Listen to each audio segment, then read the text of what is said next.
പരിണയം. പിന്നീടുള്ള ഓരോ ദിവസങ്ങളും ആരോഹിയുടെയും അക്ഷിതിൻ്റെയും ജീവിതത്തിൽ സന്തോഷം മാത്രം നിറഞ്ഞതായിരുന്നു. വിവാഹ ദിവസം അടുക്കുംതോറും ആരോഹിക്ക് വല്ലാത്തൊരു പരിഭ്രമം ഉണ്ടായിരുന്നെങ്കിലും അക്ഷിതിന്റെ കരുതലും സ്നേഹവും ആവോളം അനുഭവിക്കുമ്പോൾ അവൾ മറ്റെല്ലാം മറന്നു. വസുതയ്ക്കും ദേവനും ഒരേ ഒരു ആഗ്രഹം മാത്രമേ ഉണ്ടായിരുന്നുള്ളൂ. അർജുന്റെ കല്യാണത്തിന് മുമ്പ് തങ്ങളുടെ മകൾ സുമംഗലിയായി ഈ വീട്ടിൽ നിന്ന് ഇറങ്ങിപ്പോവണം. അതവനും അവന്റെ അമ്മയും കൺകുളിർക്കെ കണ്ടറിയണം. ആരോടും ഒരു തെറ്റും ചെയ്യാത്ത, ഒരു ഉറുമ്പിനെ പോലും നോവിക്കാത്ത പാവം പെൺകുട്ടിയാണ് ആരോഹി. അവളോട് ആരെങ്കിലും ദേഷ്യപ്പെടുകയോ വെറുപ്പ് കാണിക്കുകയോ ചെയ്താൽ പോലും അവൾ തിരിച്ചൊരക്ഷരം പറയില്ല. അത്രയ്ക്ക് പാവമാണവൾ. ആ മകളെയാണ് അവൻ കണ്ണും കയ്യും കാട്ടി വശത്താക്കിയിട്ട് ഒരു പൂവിറുക്കുന്ന ലാഘവത്തോടെ അവന്റെ ജീവിതത്തിൽ നിന്നും അടർത്ത് മാറ്റിക്കളഞ്ഞത്. അന്നൊക്കെ ആരോഗ്യം അനുഭവിച്ച സങ്കടങ്ങൾ അത് വസതിക്ക് മാത്രമേ അറിയൂ. തന്റെ മകളെയും ചേർത്ത് പിടിച്ച് അവളുടെ കൂടെ കിടന്നിരുന്ന ഓരോ രാവും അത് ഓർക്കും തോറും വസുതയുടെ മിഴികൾ ഈറനണിഞ്ഞു. എന്താടോ, എന്താ പറ്റി? കരഞ്ഞുകൊണ്ടിരിക്കുന്ന വസുതയുടെ അരികിലേക്ക് വന്ന് ഭർത്താവ് ചോദിച്ചു. ഒന്നുമില്ല ദേവേട്ട. അവർ പെട്ടെന്ന് കണ്ണീർ തുടച്ചുകൊണ്ട് കസരയിൽ നിന്ന് എണീറ്റു. താൻ എന്തിനാ കരയുന്നേ? പറയടോ, എന്താണ് പെട്ടെന്ന് ഇത്ര വിഷമം? മോള് നമ്മളെ വിട്ട് പോകുന്നതോർത്താണെങ്കിൽ അതിന് കരയൊന്നും വേണ്ട.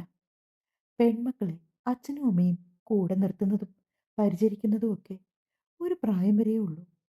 അത് കഴിഞ്ഞാൽ അവർ മറ്റൊരു കുടുംബത്തിലെ മഹാലക്ഷ്മിയായിട്ട് ചെന്ന് കയറേണ്ടവരാണ്. വാസുദേവൻ ഭാര്യയെ സമാധാനിപ്പിച്ചു. തൻ്റെ ഉള്ളിലെ ദുഃഖം അയാളോട് പങ്കുവെക്കാൻ അവർ തുനിഞ്ഞിരുന്നില്ല. കാരണം എന്തെങ്കിലും കേട്ടുകഴിഞ്ഞാൽ പെട്ടെന്ന് സങ്കടമാകുന്ന പ്രകൃതമാണ് വാസുദേവൻ്റേത്. ഒപ്പം ഹൈ ബി പിയും. അങ്ങനെയുള്ള ആളോട് മകളുടെ മാനസിക പ്രയാസങ്ങളൊക്കെ ഇനി പറയേണ്ടതില്ലെന്ന് അവർ തീരുമാനിച്ചു. തന്നെയുമല്ല, ഇപ്പൊ ആരോഹി 100% സന്തോഷവതിയാണ്. കാരണം അക്ഷിത് തന്റെ മകളെ അത്രമാത്രം സ്നേഹിക്കുന്നുണ്ടെന്ന് വസുതിക്കും ഭർത്താവിനും വ്യക്തമായി അറിയായിരുന്നു. എടോ, നാളെയല്ലേ വിവാഹത്തിനുള്ള മന്ത്രകൂടി എടുക്കാൻ പോവേണ്ടത്? വാസുദേവൻ ചോദിച്ചു. അതേ ദേവേട്ട, അങ്ങനെയാ മോൾ പറഞ്ഞത്. പിന്നെ വൈകുന്നേരം ഓർമ്മള ചേച്ചി വിളിച്ചിട്ടുണ്ടായിരുന്നു. ആ സ്ത്രീയെ കുഴപ്പമില്ലല്ലോ അല്ലേ? ഏയ്, ചേച്ചി അങ്ങനെ കുഴപ്പക്കാരിയൊന്നും അല്ലെന്നാ തോന്നേ. പിന്നെ നമ്മളാരും അവരോട് അധികമായിട്ട് ഇടപഴകിയിട്ടില്ലല്ലോ. ആകെപ്പാടെ ഒരു പ്രശ്നമുള്ളത് ആ അനന്യ മാത്രമാണ്. അതെ, ആ പെൺകുട്ടിക്ക് നമ്മുടെ മോളോട് അത്രയ്ക്കങ്ങ് താല്പര്യമില്ലാത്ത പോലെ. അവളെ വിവാഹം കഴിച്ചയച്ചാൽ ആ പ്രശ്നം തീരും, അല്ലേടോ? മോള് കഴിഞ്ഞ ദിവസം ഈ കാര്യം പറഞ്ഞപ്പോൾ ഞാനും അവളോട് അതുതന്നെയാ പറഞ്ഞത്. ഇരുവരും ഇങ്ങനെ സംസാരിച്ചുകൊണ്ട് നിൽക്കുമ്പോൾ ആരോഗ്യ ഓഫീസിൽ നിന്നും മടങ്ങിയെത്തി. അമ്മേ, വല്ലാത്ത വിശപ്പ്. കഴിക്കാൻ എന്തെങ്കിലും എടുക്കുവോ? വന്ന പാടെ ബാഗ് മേശയുടെ മുകളിൽ വെച്ചിട്ട് പറയുകയാണ് അവൾ. ചായ എടുത്ത് വെച്ചിട്ടുണ്ട്. പിന്നെ ചക്കയുടെ ഉണ്ടാക്കി വെച്ചിട്ടുണ്ട്. അതും കൂടി കൂട്ടിയെടുക്കാം മോളെ. മതി മതി. ഞാൻ ഈ വേഷമൊക്കെ ഒന്ന് മാറട്ടെ. ഇനിയിപ്പൊ ചായ കുടിച്ചിട്ട് കയറി പോയാൽ മതി മോളെ. അച്ഛൻ പറഞ്ഞതും അത് ശരിവെച്ചുകൊണ്ട് അവൾ ഹോളിലെ സെറ്റിയിലിരുന്നു. നാളെ എപ്പോഴാ മോളെ തുണിക്കടയിൽ പോവേണ്ടത്? 9 മണിയാകുമ്പോൾ ഒരുങ്ങി നിൽക്കണമെന്നാ സാറ് പറഞ്ഞത്. അവരാരൊക്കെ കാണും? എന്തേലും പറഞ്ഞോ? ഇല്ലച്ചാ, ആരൊക്കെ വരുമെന്ന് സാറിനറിയില്ല. അമ്മ കാണുമെന്ന് മാത്രമേ പറഞ്ഞു. അയാളൊന്ന് മൂളി. അപ്പോഴേക്കും എല്ലാവർക്കും ഉള്ള ചായയും എടുത്ത് വസ്ത അവിടേക്ക് വന്നു. പിന്നീട് ഓരോ വിശേഷങ്ങളൊക്കെ പറഞ്ഞുകൊണ്ട് എല്ലാവരും കൂടിയിരുന്ന് ചായയൊക്കെ കുടിച്ചു തീർത്തു. ആരോഗ്യ കുളിച്ചിട്ട് വരാമെന്ന് പറഞ്ഞ് നേരെ മുകളിലേക്ക് പോയി. ഈ സമയത്ത് അക്ഷിത് പ്രിയങ്കയെ കാണുവാൻ വേണ്ടി പോവുകയായിരുന്നു. അവളോട് MMT ഷോപ്പിംഗ് മാളിലേക്ക് വരാൻ പറഞ്ഞുകൊണ്ട് അക്ഷിത് ഉച്ചയ്ക്ക് ശേഷമാണ് ഒരു മെസ്സേജ് അയച്ചത്. ആദ്യം വരില്ലെന്ന് പ്രിയങ്ക പറഞ്ഞു. അങ്ങനെയാണെങ്കിൽ ഞാൻ തന്റെ വീട്ടിലേക്ക് എത്താമെന്ന് അക്ഷിത് പറഞ്ഞപ്പോൾ അവൾക്ക് പേടിയായി. വീട്ടിൽ എന്തെങ്കിലും പ്രശ്നം അവൻ വന്ന് ഉണ്ടാക്കിയാലോ എന്ന് കരുതി ഒടുവിൽ അവൾ ഷോപ്പിംഗ് മാളിലേക്ക് വരാമെന്ന് സമ്മതിച്ചു. 6 മണിക്ക് അക്ഷിത് മാളിൽ എത്തിച്ചേർന്നു. അവനെ കാത്ത് പ്രിയങ്ക നിൽപ്പുണ്ട്. വലിഞ്ഞു മുറുകിയ മുഖത്തോടെയാണ് അക്ഷിത് പ്രിയങ്കയുടെ അടുത്തേക്ക് വന്നത്. എന്തിനാണ് അക്ഷിത് എന്നെ കാണുമെന്ന് പറഞ്ഞത്? പ്രിയങ്ക അവനെ നോക്കി ചോദിച്ചു. തന്നോട് എനിക്ക് കുറച്ച് കാര്യങ്ങൾ സംസാരിക്കാനുണ്ട്, വരൂ. അത്യാവശ്യം ആളൊഴിഞ്ഞ ഒരു ഏരിയയിലേക്കാണ് അക്ഷിത് പ്രിയങ്കയും കൂട്ടി പോയത്. എന്തിനാണ് ഈ ഒരു കൂടിക്കാഴ്ചയെന്ന് പ്രിയങ്കയ്ക്ക് ഏകദേശം അറിയാമായിരുന്നു. അതുകൊണ്ട് തന്നെ അവൾ അധികം ഒന്നും ചോദിക്കാൻ നിന്നില്ല. നോക്ക് പ്രിയങ്ക, ഞാനും ആരോഗ്യം തമ്മിൽ പുതിയൊരു ജീവിതത്തിലേക്ക് കടക്കുകയാണ്. നാളെ ഞങ്ങളുടെ വിവാഹ വസ്ത്രങ്ങൾ പർച്ചേസ് ചെയ്യാൻ വേണ്ടി പോവാണ്. അതിനു മുമ്പ് എനിക്ക് തന്നോട് കുറച്ച് കാര്യങ്ങൾ പറയാനുണ്ട്. അക്ഷിത് പ്രിയങ്കയെ നോക്കിക്കൊണ്ട് തുടർന്നു. എനിക്ക് തന്നെ ഒരിക്കലും എൻ്റെ ഭാര്യയെ കാണാൻ സാധിക്കില്ല. ഞാനത് മുൻപും പല പ്രാവശ്യം തന്നോട് പറഞ്ഞതാ. പക്ഷെ താനത് കേട്ടില്ല. എൻ്റെ അനിയത്തിയെ കൂട്ടുപിടിച്ച് ഏറ്റവും തരം താഴ്ന്ന പ്രവൃത്തികളാണ് താനും അവളും ചെയ്തു കൂട്ടിയത്. കഴിഞ്ഞ ദിവസം തൻ്റെ സ്വന്തം താല്പര്യപ്രകാരം എൻ്റെ പാർട്ടിക്ക് വന്നിട്ട് എന്തൊക്കെ കോലാഹലങ്ങളാണ് ഉണ്ടാക്കിയത്. ഇക്കാര്യങ്ങളൊക്കെ തൻ്റെ വീട്ടിൽ അറിയിക്കാതിരുന്നത് എൻ്റെ മാന്യതയാണെന്ന് കരുതിയാൽ മതി. പക്ഷേ ഇനി എൻ്റെയും ആരോഗ്യയുടെയും ജീവിതത്തിൽ ഒരു കല്ലുകടിയായി താൻ ഉണ്ടാവരുത്. അതൊന്ന് ഓർമ്മിപ്പിക്കാൻ വേണ്ടിയാണ് ഞാൻ വന്നത്. അക്ഷിത് തികച്ചും മര്യാദയായ രീതിയിലാണ് പ്രിയങ്കയോട് സംസാരിച്ചത്. അക്ഷിത്, ഒരിക്കൽ കൂടി ഞാൻ പറയുവാണ്, ഞാൻ സ്നേഹിച്ചതുപോലെ മറ്റൊരു പെൺകുട്ടിയും നിങ്ങളെ ഒരിക്കലും സ്നേഹിക്കില്ല. അതെനിക്ക് 100% ഉറപ്പാണ്. ഈ ജന്മത്തിൽ അവൾ നിങ്ങളെ എടുത്തോളൂ. പക്ഷേ ഇനിയൊരു ജന്മം ഈ ഭൂമിയിൽ നമ്മൾ പുനർജനിക്കുകയാണെങ്കിൽ അന്നെങ്കിലും നിങ്ങൾ എൻ്റേത് മാത്രമാകണം. അത് പറയുമ്പോൾ പ്രിയങ്കയുടെ കണ്ണുകൾ നിറഞ്ഞൊഴുകി. അവൾ അത്രമാത്രം അക്ഷിതിനെ സ്നേഹിക്കുന്നുണ്ടെന്ന് അവനും അറിയായിരുന്നു. എന്നാൽ അവളുടെ അഹങ്കാരവും ധാർഷ്ട്യവും നിറഞ്ഞ പെരുമാറ്റവും ആളുകളോട് യാതൊരു ബഹുമാനവും ഇല്ലാത്ത സ്വഭാവവും കാരണം അക്ഷിതിന് അവളെ ഒരിക്കലും അംഗീകരിക്കാൻ സാധിക്കുമായിരുന്നില്ല. അതുകൊണ്ട് തന്നെയാണ് അവൻ ഈ ബന്ധം ഉപേക്ഷിച്ചത്. എടോ, ഇതൊക്കെ പ്രായത്തിൻ്റെ ചാബല്യങ്ങളായിട്ട് കണ്ടാൽ മതി. തനിക്ക് നല്ലൊരു റിലേഷൻഷിപ്പ് നൽകാൻ സാധിക്കുന്ന ഒരാളായിരിക്കും തൻ്റെ ഭർത്താവായി വരാൻ പോകുന്നത്. അങ്ങനെ ഒരാൾ എത്രയും പെട്ടെന്ന് തൻ്റെ ജീവിതത്തിലേക്ക് വരട്ടെ എന്ന് ഞാൻ ആശംസിക്കുന്നു. പിന്നെ കഴിഞ്ഞ ദിവസം ചെയ്ത പ്രവൃത്തികളുടെ പേരിൽ എനിക്ക് തന്നോട് ദേഷ്യപ്പെട്ട് സംസാരിക്കാനും വേണമെങ്കിൽ തൻ്റെ കാരണം നോക്കി ഒന്ന് പൊട്ടിക്കാനും പറ്റും. കാരണം അത്രയ്ക്ക് നീചമായ രീതിയിലായിരുന്നു താനെന്ന് അവിടെ പെരുമാറിയത്. പക്ഷെ ഞാനതിനൊന്നും ഇപ്പോൾ മുതിരുന്നില്ല. കാരണം എൻ്റെ ജീവിതത്തിലെ ഏറ്റവും പ്രധാനപ്പെട്ട ഒരു കാര്യമാണ് ഇനി നടക്കാൻ പോകുന്നത്. അതിനിടയ്ക്ക് തന്നോട് പ്രശ്നമുണ്ടാക്കിയതിൻ്റെ പേരിൽ എനിക്കും ആരോഹിക്കും ഇടയിൽ ഒരു സമാധാനക്കേട് വരരുത്. അതുകൊണ്ട് കൂടുതലായിട്ടൊന്നും ഞാൻ പറയുന്നില്ല. പക്ഷേ ഇനി മേലിൽ പ്രിയങ്ക എന്നൊരാൾ ഞങ്ങൾക്കെതിരെ എന്തെങ്കിലും പ്രവർത്തിച്ചിട്ടുണ്ടെന്നറിഞ്ഞാൽ പിന്നെ എന്താണ് സംഭവിക്കാൻ പോകുന്നതെന്ന് തനിക്ക് ഊഹിക്കാൻ പോലും കഴിയില്ല. ഇതൊന്ന് ഓർമ്മപ്പെടുത്താൻ വേണ്ടി മാത്രമാണ് സമയമില്ലാതിരുന്നിട്ട് ഞാൻ ഇവിടേക്ക് വന്നത്. അക്ഷിതിൻ്റെ താക്കീത് നിറഞ്ഞ ശബ്ദവും അവൻ്റെ വാക്കുകളിലെ ഗാംഭീര്യവും അവളുടെ കാതുകളിൽ മുഴുങ്ങിക്കൊണ്ടിരുന്നു. ലുക്ക് പ്രിയങ്ക, എൻ്റെ അനിയത്തെ കൂട്ടുപിടിച്ച് ഇനിയും വഴികേടുകൾ തുടർന്നാൽ അവളും നീയും എവിടെയാണ് ഭാവി ജീവിതം നയിക്കാൻ പോകുന്നതെന്ന് ഞാൻ തീരുമാനിക്കും. അക്കാര്യത്തിൽ യാതൊരു മാറ്റവുമില്ല. ഇനി അവളെ വിളിച്ച് ആവശ്യമില്ലാത്ത കാര്യങ്ങൾ പറഞ്ഞ് ഓരോന്ന് ഒപ്പിച്ചേക്കരുത്. ഇപ്പോൾ ഞാൻ ക്ഷമിച്ചതുപോലെ ഇനിയും അത് ആവർത്തിക്കണമെന്ന് യാതൊരു നിർബന്ധവുമില്ല. കേട്ടല്ലോ? അക്ഷിത് ഗൗരവത്തിൽ പറഞ്ഞതും പ്രിയങ്ക തലകുലുക്കി. അവൻ്റെ കയ്യിൽ അവരുടെ വെഡ്ഡിംഗ് കാർഡ് ഉണ്ടായിരുന്നു. അവൻ ആ കാർഡ് എടുത്ത് പ്രിയങ്കയുടെ മുന്നിലേക്ക് വെച്ചു. എൻ്റെയും ആരോഗ്യയുടെയും വിവാഹം ഞങ്ങളുടെ കൺവെൻഷൻ സെന്ററിൽ വെച്ച്. ഡേറ്റും ടൈമൊക്കെ ഈ കാർഡിൽ കൃത്യമായി എഴുതിയിട്ടുണ്ട്. താൻ വരണം.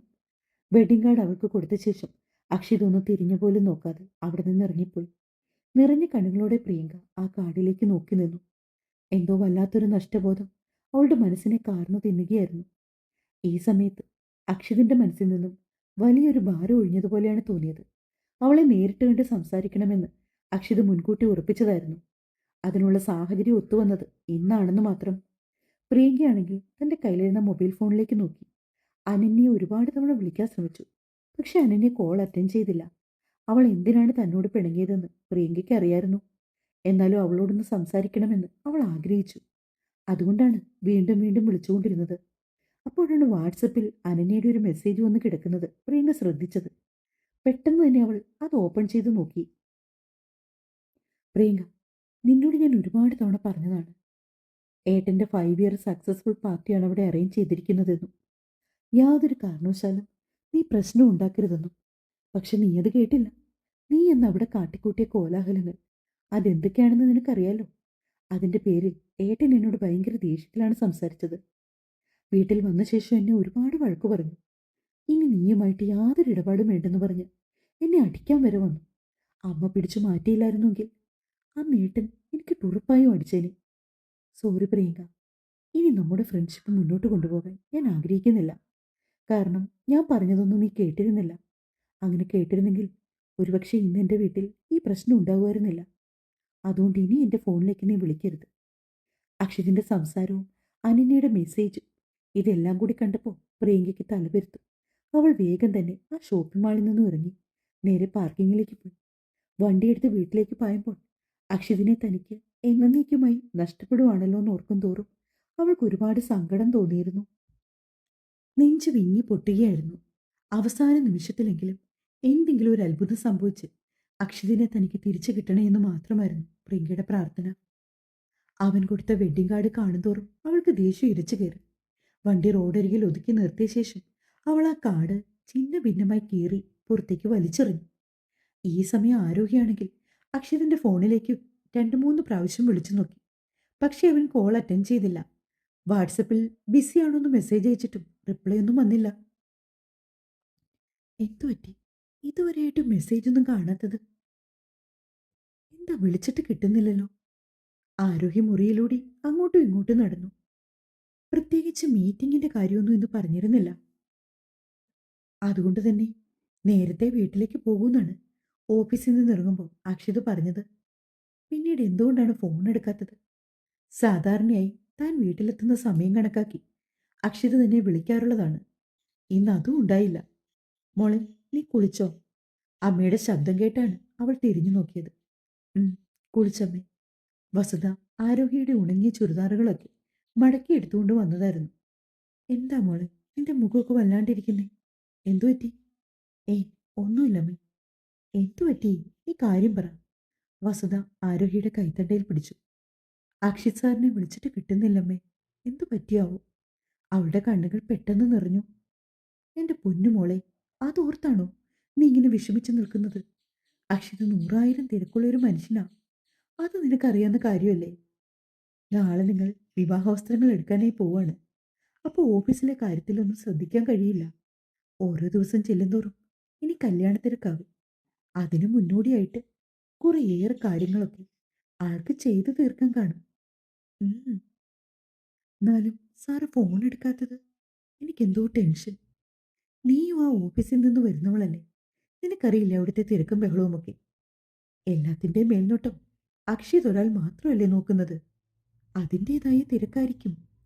നീ വെറുതെ വേണ്ടാത്ത ഓരോ കാര്യങ്ങൾ ഓർത്ത് ആദ്യ പിടിക്കരുത് കേട്ടോ. അമ്മ പറഞ്ഞത് കേട്ട് അവൾ വെറുതെ ഒന്ന് തലകുലുക്കി. എങ്കിലും മനസ്സിന്റെ കോണിൽ അവൻ ഫോൺ വിളിക്കാത്തതിലും മെസ്സേജ് കാണാത്തതിലും ഒരു ചെറിയ ഭയമുണ്ടായിരുന്നു. മോളെ, അമ്മ പറഞ്ഞിട്ടും നിനക്ക് വിശ്വാസമായില്ലെങ്കിൽ നീ അവിടുത്തെ ഊർമിളാമ്മയുടെ ഫോണിലേക്കൊന്ന് വിളിക്കേ. അവരുടെ നമ്പർ നിനക്കറിയില്ലേ? നമ്പരൊക്കെ അറിയാം, പക്ഷേ വേണ്ടമ്മേ. സാർ തിരിച്ചു വിളിച്ചോളൂ. അമ്മ പറഞ്ഞതുപോലെ ഇനി എമർജൻസി ആയിട്ട് ഏതെങ്കിലും ക്ലയന്റിനെ കാണാൻ പോയതാവും.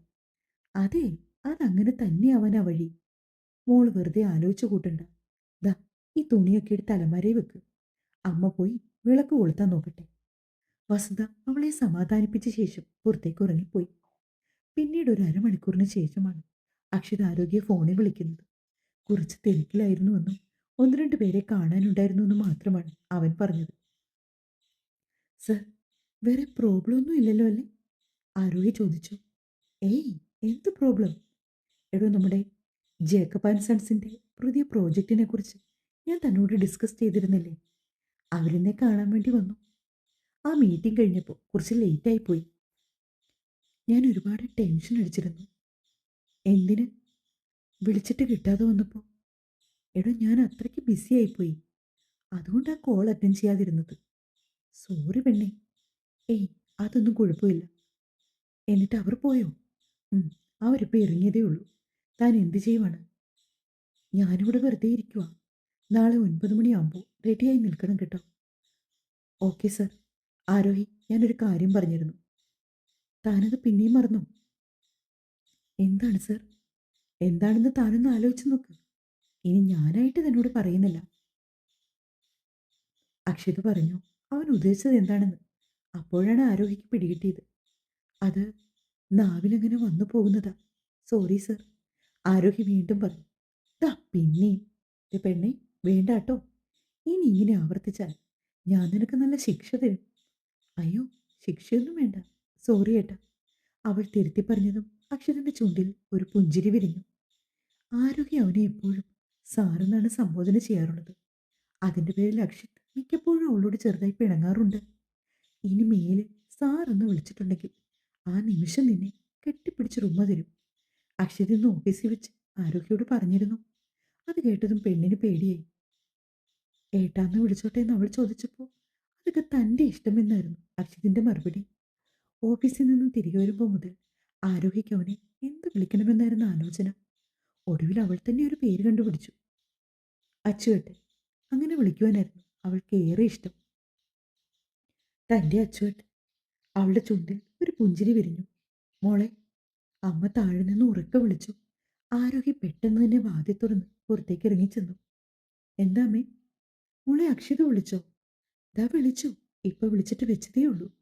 സാർ തിരക്കായിരുന്നു. അമ്മ പറഞ്ഞതുപോലെ ഏതോ ഒരു ക്ലയന്റ് കാണാൻ വന്നത്രേ. ആ, ഇപ്പൊ സമാധാനായോ? അവർ ചോദിച്ചതും ആരോഗ്യം ഒന്ന് പുഞ്ചിരിച്ചു. ഇറങ്ങി വാ മോളെ, വന്നിരുന്ന് നാമം ജപിക്ക്. അമ്മ പറയുന്നത് കേട്ടുകൊണ്ട് തന്നെ അവൾ സ്റ്റെപ്പുകൾ ഓരോന്നായി ഇറങ്ങി താഴേക്ക് പോയി. കുറച്ചേറെ നേരം അവൾ നാമം ജപിച്ചുകൊണ്ട് ഉമ്മർത്തിരുന്നു. തൻ്റെ അച്ചൂട്ടൻ്റെയും ജീവിതത്തിൽ നന്മകൾ മാത്രം നൽകണേന്നായിരുന്നു ആരോഗ്യയുടെ പ്രാർത്ഥന. തൻ്റെ പ്രിയപ്പെട്ടവനോടൊപ്പം ഒരുപാട് കാലം ആരോഗ്യത്തോടെ കഴിയുവാൻ അനുഗ്രഹിക്കണേ എന്ന് അവൾ പ്രാർത്ഥിച്ചു. നാളെ തങ്ങളുടെ ജീവിതത്തിലെ ഏറ്റവും പ്രധാനപ്പെട്ട ദിവസമാണ്. അവൻ്റെ കൈകൾ കൊണ്ട് ആ മന്ത്രം കൂടി ഏറ്റുവാങ്ങുവാൻ അവളുടെ മനസ്സ് വല്ലാതെ കൊതിച്ചു. ആരോഹി, ഞാൻ